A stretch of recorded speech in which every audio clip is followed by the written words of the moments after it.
오늘은 창조 질서 안에서 서로 존중하라라는 제목으로 같이 하나님의 말씀 나누도록 하겠습니다. 오늘날 수많은 사람들은 이 존중이라고 하는 것을 굉장히 중요하게 생각합니다. 그래서 서로의 생각을 존중해 주는 것, 서로의 선택을 존중해 주는 것, 그리고 서로의 자유를 존중해 주는 것, 서로의 취향을 존중해 주는 것을 굉장히 중요하게 말합니다. 그러나 동시에 오늘날 존중은 종종 이런 의미로도 사람들에게 전달됩니다. 아무도 나에게 말 걸지 말아달라. 내가 원하는 대로 그냥 하게 냅둬라. 내 취향을 당신도 인정하고 당신도 거기에 관심을 가져달라. 그렇게 얘기를 합니다. 저도 개인적으로 이런 생각을 마음속에 간절히 가질 때가 있습니다. 언제냐면 이 백화점에 갔을 때 구경할 때입니다. 이제 옷가게 들어가서 딱 구경만 하려고 하는데 다들 아시다시피 가면 어떻게 됩니까? 직원이 다가와서 어떤 옷 찾으십니까? 그냥 말을 안 걸어줬으면 좋겠는데 와가지고 굳이 물어볼 때 그때 마음이 좀 많이 불편하면서 그냥 말 걸지 말아줬으면 좋겠다. 나를 그냥 이 백화점에 그냥 손님 한 명으로 바라봐줬으면 좋겠다라는 그런 생각을 하게 됩니다.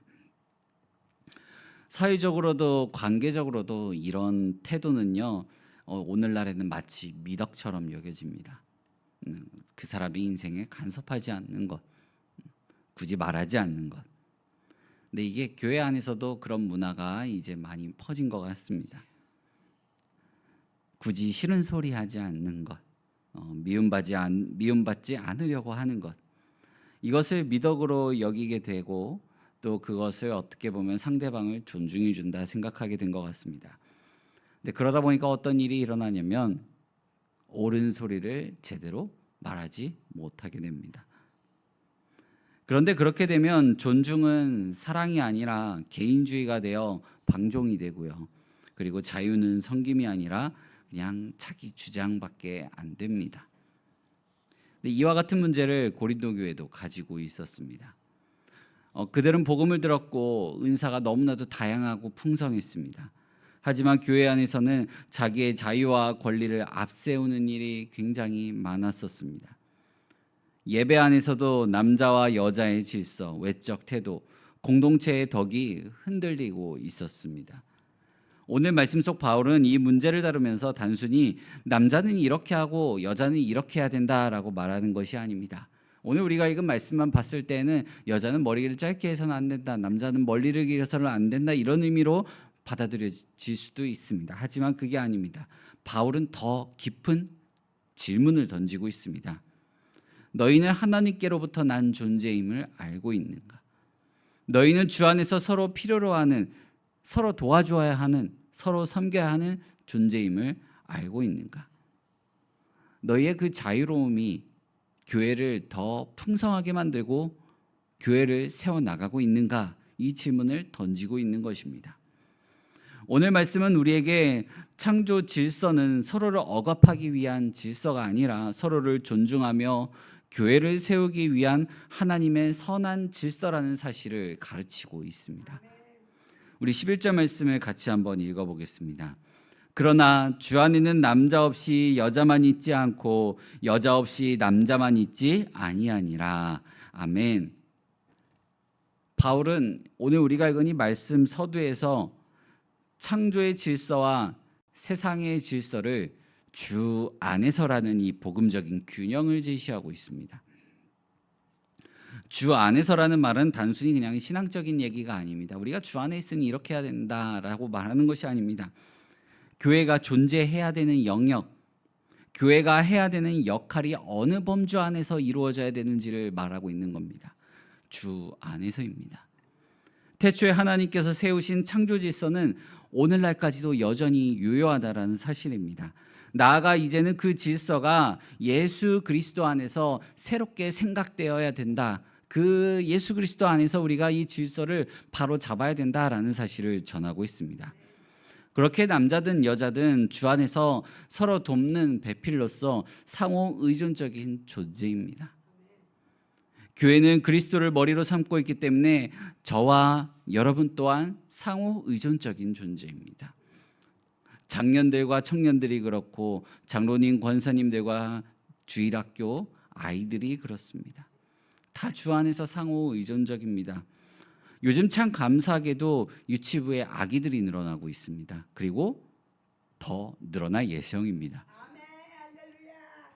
아기들 보면 얼마나 이쁩니까?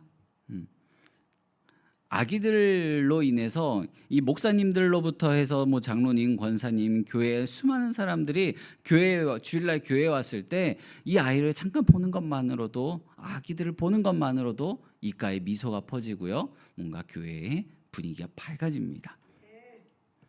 어떻게 보면은 이 아기들은 어른들의 보호와 보살핌을 필요로 하기에 굉장히 의존적인 것 같습니다. 의존적이에요. 혼자 뭐 밥 먹을 수도 없고 기저귀 갈 수도 있고 자기들끼리 뭐 자기 부서를 막 꾸려 나갈 수도 없습니다. 굉장히 의존적이에요. 그런데 어른들은 어떨까요? 어른들도 아기들을 보고 웃고 기쁨을 느끼고 있습니다.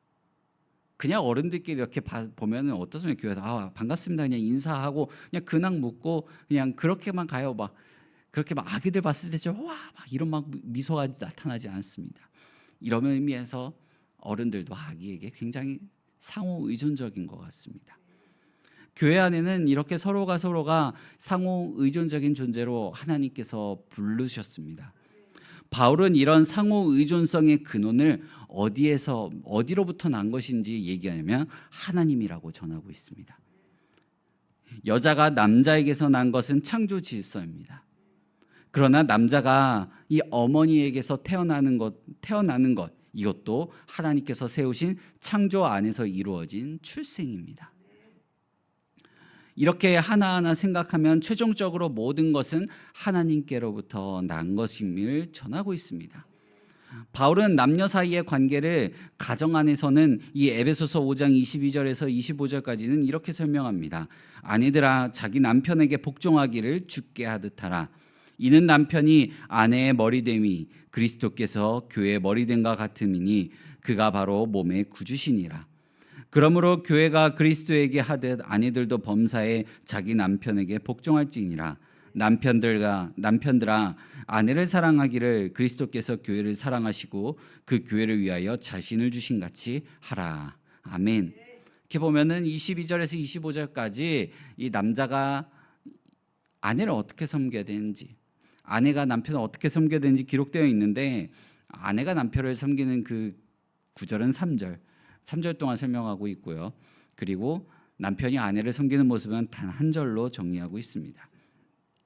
이렇게 보면은 뭔가 여성분들에게 더 많은 책무가 더 이게 중요성이 어떻게 섬겨야 되는지 그 중요성이 집중된 것 같지만 그렇지 않습니다. 아내를 향한 남편의 사랑을 뭘로 설명하냐면요, 그리스도께서 교회를 사랑하시어 자기 생명을 내어주신 것처럼 자기 희생적으로 아내를 사랑하라라고 말씀합니다. 어떻게 보면 목숨을 걸라라는 거예요. 아내를 사랑하는 일에 목숨을 걸라는 겁니다. 또한 아내가 남편을 섬기는 것은 어떻게 하라고 말씀하십니까? 남편에 대한 복종으로 여기지 말고 주님이 섬기듯 하나님이 세우신 창조 질서를 믿음으로 반응하라라고 전하고 있습니다. 그러므로 성경이 말하는 질서는 강한 힘으로 약자를 누르는 것이 아닙니다. 주 안에서 서로의 역할을 존중하며 주 안에서 서로 세우고 주 안에서 서로를 귀히 여겨 하나님의 창조 질서와 복음의 아름다움을 드러내는 것입니다. 바울은 상호 의존성을 사람의 관계에서만 말하지 않고 모든 것이 하나님으로부터 났음을 결론지으며 겸손하게 하나님 앞으로 고린도 교회 성도들을 세우고 있습니다. 그 말은 오늘날 우리에게도 동일하게 적용됩니다. 바울은 오늘 2000년이 지난 지금 우리를 겸손하게 하나님 앞에 서도록 인도하고 있습니다. 이제 바울은 너희는 스스로 판단하라라고 전합니다. 이것은 마음대로 판단하라라는 뜻이 아닙니다. 하나님 앞에서 무엇이 마땅한 것인지 스스로 생각해 보라라는 뜻입니다. 무엇을 분별하여 판단하라는 것일까요? 단순히 고린도 교회 안에 문제시된 머리를 덮는 문제, 머리의 길이의 문제일까요? 지금 바울이 말하고 있는 것은 단순한 외모의 문제를 지적하고 있는 것이 아닙니다. 교회 안에서 예배드리고 있는 그 모습들을 지적하고 있는 것이 아닙니다. 그것은 그 시대의 문화 안에서 남자와 여자의 정체성, 예배자의 태도, 공동체의 질서에 대해서 얘기하고 있는 것입니다. 그러므로 우리는 오늘 이 본문을 그냥 단순히 남자는 머리를 짧게 해야 되고 여자는 머리를 길게 해야 된다라는 식으로 적용해서는 안 됩니다. 바울이 전하는 핵심이 무엇입니까? 머리카락의 길이가 아닙니다. 핵심은 하나님께서 주신 정체성과 창조 질서를 예배 안에서 우리가 어떻게 보여줘야 될까라는 것을 전하고 있는 겁니다. 예배 앞에 섰을 때 우리가 부끄러운 모습으로 오는가, 아니면 공동체를 덕스럽게 만들 수 있는 모습으로 나오고 있는가를 전하고 있는 것입니다. 그래서 오늘 우리는 스스로에게 이런 질문을 던져봐야 합니다. 예배에 나오기 전에 항상 이 질문을 던져봐야 됩니다. 내 모습이 지금 하나님 앞에 마땅한 모습일까? 하나님께서 내 모습을 기뻐하실까? 하나님 앞에 나아가는 내 모습이 공동체의 질서를 흐리지는 않을까? 내 모습이 공동체의 덕을 흐트러뜨리지는 않을까? 이 문제입니다. 특히나 저는 이제 청년부를 맡고 있다 보니까 청년들하고 이 부분에 대해서 이제 조율해 나가는 부분이 있습니다. 어제도 말씀드렸듯이 지난날 섬겼던 교회 담임 목사님께서 주일날에는 예배에 올라갈 때는 정장을 굉장히 강조하셨는데 아프리카 가서는 그 부족이 생각하는 가장 정중한 의상을 입고 나아갔다고 말씀드렸습니다. 청년들한테도 간혹 물어봅니다. 예배 찬양 인도 찬양 싱어로 섰을 때 슬리퍼는 좀 아니지 않니? 반바지는 좀 아니지 않니? 라고 얘기를 해요. 그러면 이제 그런 말입니다. 목사님, 이게 제가 가지고 있는 옷 중에서 제일 비싼 거예요. 그렇죠. 본인들 딴에는 이게 하나님 앞에 자기가 이제 멋부려서 가장 예쁜 모습으로 나왔다라고 생각하는 거예요.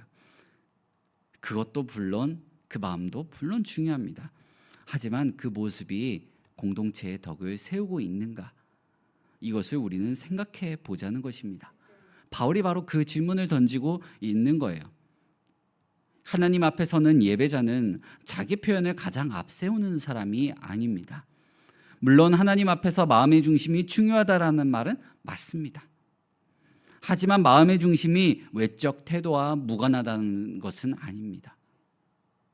성경은 마음의 중심이 중요하니 너의 겉으로 드러나는 모든 것을 그냥 대충 해도 된다라고 전하지는 않습니다. 예배자는 하나님 앞에 자신의 태도와 자유를 항상 점검하는 사람입니다. 복음은 우리에게 자유를 주었습니다. 하지만 그 자유는 언제나 사랑과 질서 안에서 사용되어야 합니다. 교회를 위하여 사용되어야 합니다. 예배의 자유는 하나님 앞에서 마땅함을 분별할 때 가장 아름답게 드러나기 때문에 그렇습니다. 그러므로 교회는 창조 질서라는 이 큰 틀 안에서 서로에게 예배자로서 계속 질문을, 스스로에게 예배자로서 계속해서 질문을 던져야 합니다. 세상 속에서 공동체의 덕을 쌓고 있는가? 이 모습이 예배 질서나 예배의 덕을 흐트러지는 않는가 말입니다. 바울은 마지막으로 16절에서 논쟁하려는 생각을 가진 자에 대하여 언급합니다. 물론 이 앞에서 우리가 다뤘던 문제들에 대하여 궁금증이 생기고 성경에서 어떻게 얘기하고 있는지, 하나님의 뜻은 무엇인지 질문을 던질 수 있습니다. 바울은 그 질문 자체를 금하고 있지 않습니다. 물론 말씀을 더 잘 이해하고 공동체의 덕을 세워나가기 위하여 질문을 필요합니다. 이해하려는 질문은 너무나도 좋습니다. 그러나 바울이 경계하고 있는 것은 무엇입니까? 공동체의 덕보다 자기 주장을 앞세워서 그것을 관철시키려고 하는 그 태도들에 대하여 경계하고 있습니다. 고린도 교회는 자기 자유와 자기 지식을 자랑하기 너무나도 쉬운 교회였습니다. 바울은 그런 교회를 향해 우리에게나 하나님의 모든 교회에는 이런 관례가 없느니라 라고 말합니다. 교회는 자기 취향을 관철하는 장소가 아닙니다. 교회는 하나님과 모든 성도가 함께 서 있는 거룩한 공동체입니다. 교회 안에서 때로 우리는 옳은 말을 한다는 이유로 사랑 없이 대하는 태도를 정당화할 때도 있습니다. 그러나 바울은 묻습니다. 그 말이 교회를 세우고 있는가? 그 말이 그 한 사람을, 한 영혼을 주님 앞에 온전히 세우고 있는가? 그게 하나님께 영광이 되고 있는가? 이 질문을 던지고 있습니다. 성도는 논쟁에서 이기려고 하는 존재가 아닙니다. 논쟁에서 찍어 눌러서 내가 내 말이 맞지, 그러니까 너 내 말에 복종해, 넌 틀렸어, 이렇게 찍어 누르는 사람이 아닙니다. 교회를 세우고 한 영혼을 세워야 하는 것입니다. 이 일이 가정에서도 이루어져야 되고 교회에서도 이루어져야 되고 교회 안에서 내가 소속되어 있는 공동체 안에서도 이루어져야 합니다. 사랑하는 성도 여러분, 오늘 말씀은 우리에게 세 가지를 가르칩니다. 우리는 서로를 필요로 하는 존재임을 기억하라라는 것입니다. 남자와 여자는 하나님께로부터 났고 주 안에서 서로 없이는 존재할 수가 없다라는 겁니다. 두 번째는 하나님 앞에서 마땅한 태도를 분별하라라는 것입니다. 자유가 있다고 해서 모든 것이 예배를 세우는 것은 아닙니다. 세 번째로는 논쟁보다 교회를 세우는 길을 선택하라라는 것입니다. 성숙한 성도는 자기 권리를 끝까지 주장하는 사람이 아닙니다. 사랑으로 질서를 세워나가는 사람입니다. 사랑으로 교회의 덕을 세워나가는 사람입니다. 그리스도께서는 창조 질서를 무너뜨리기 위해 오신 분이 아닙니다. 죄로 왜곡된 질서를 회복시키시기 위해 이 땅 가운데 오신 분이십니다. 십자가는 권위를 지배가 아니라 섬김으로 바꾸었습니다. 자유를 자기 주장이 아니라 사랑으로 바꾸었습니다. 그러므로 교회는 세상의 방식으로 서로 경쟁시키거나 창조 질서를 억압의 도구로 왜곡하거나 자유를 무질서의 핑계로 사용해서는 안 됩니다. 우리는 하나님께서 주신 질서 안에서 서로 존중해야 합니다. 그리고 그 존중으로 가정과 교회와 예배 공동체를 세워 나가야만 합니다. 사랑하는 성도 여러분, 창조 질서 안에서 서로 존중하고 서로 사랑하고 주 안에서 교회를 세워나가는 우리 모두가 되기를 간절히 소망합니다.